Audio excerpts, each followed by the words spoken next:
ikinci defa alınmadı. Birçok kişiler deyirlər ki, onlarda cinsi zayıflık var. Bunun alamatı hakkında soruşanda bəziləri deyirlər ki, gənclikdə həyat yoldaşları da demək olar ki, fasiləsiz bir neçə dəfə yaxınlıq edə bilirdilər. İndi isə bir neçə saat gözləməli olurlar, bəzən isə heç gözlə bilmədən yuxu edirlər. Fizyoloji olarak boşalmadan sonra refraktör dövr başlayır. Bu orqanizmin orqazmdan sonra dincəlməsi üçün bir müddətdir. Bu dövrdə yenidən başqa bir orqazma çatmaq çətin və ya qeyri-mümkün olur.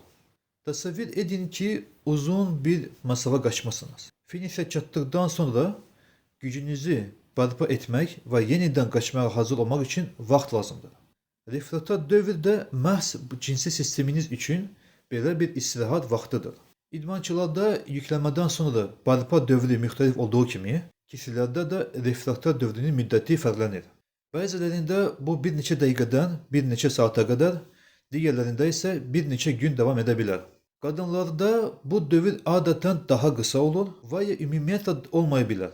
Bu da bəzi qadınlarda çox sayılı orqazmlar yaşamaya imkan verir. Refraktör dövr tamamilə normal bir haldır və orqazmdan sonra baş verən hormonal dəyişikliklər, qan dövranı və sinir sisteminin işi ilə əlaqədardır. Yaş artdıqca kişilərdə bu dövr adətən uzanır.